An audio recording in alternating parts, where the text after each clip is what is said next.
what you could do, of course, right now, or especially before you fundraise, reach out to founders in your industry, right? Like just start connecting with them on LinkedIn, and I'll show you a bit of stuff in a second, how to do it.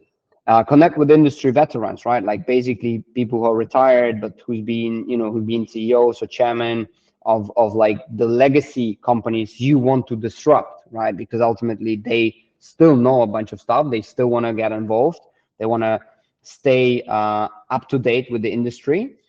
Join founder communities, right? I know there are a bunch of here from like Dynamite Circle. It's less techy, more kind of like agency brand stuff. But if you want to be in tech, On Deck is amazing. Hampton is amazing. I'm part of Hampton. It's like, it's not cheap. It's like $8,000 a year, but it's like super cool to get like late stage founder connections. Growth Minds is my own founders group in London, mostly 160 founders, Series A, Series B, and seed. And then there's a cool community called Anonymous Founders. It's a Slack group where you basically get all the gossip about who you should not be raising money from. And then ultimately build your personal brand, which means, post on LinkedIn, share the content, share what you're building, share what's happening in your industry.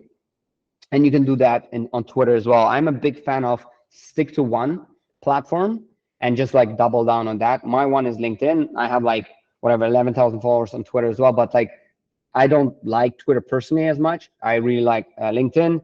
If you like, I don't know, like Threads more, go on Threads, scale up Threads. If you're like a more TikTok person, that's also cool. Again, maybe not as many investors there, but still amazing to build reach and get a following.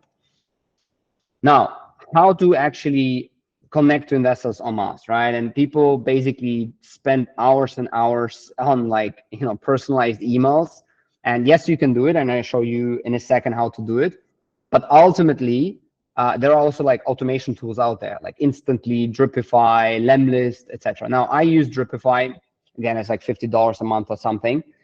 And you can use literally like, you can share it with other founders. Like, like we use it as a whole business, we use like one account.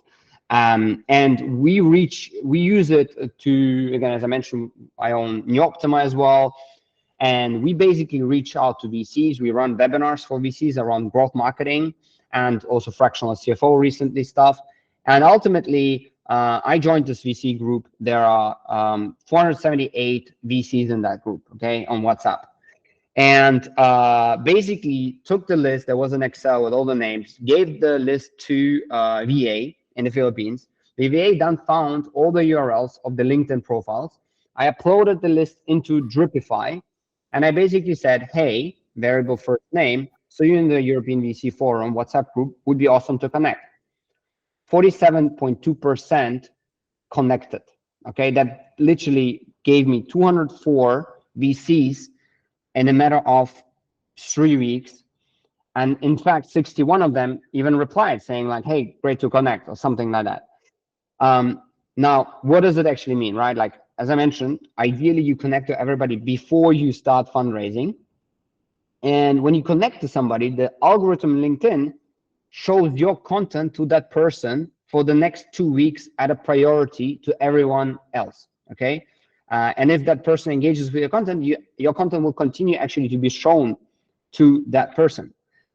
So you basically connected to a VC, let's say, or an angel or family office, and you start producing content, right? And that's how you get the attention. And then when you reach out to that person, first of all, you're already connected, and you say, hey, we connected a while ago. I've been following you on LinkedIn and just wanted to reach out. Like, I'm building this thing, wanted to get your idea, wanted to compare notes, okay, or wanted to get your take on it, okay? Nothing about fundraising, right?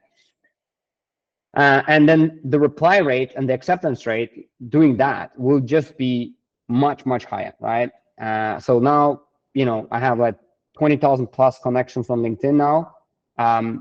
Probably 3,000 of them are me doing this kind of stuff, right? For different industries. So in summary, get attention from investors, right? Comment on content, connect with investors, like the content, comment on it, ask questions, literally ask questions in comments. They will be forced to reply. If they don't reply, it's not a good sign, right? So they will engage with you, and then you can DM them after they replied on your comment. They say, hey, cool, like wanted to take it offline now and talk to you directly. Ask for intros. do not be afraid, because what's the worst thing you can get, right? Somebody says no, okay, yeah, you go to the next 50,000 VCs out there and angels, and ultimately create content.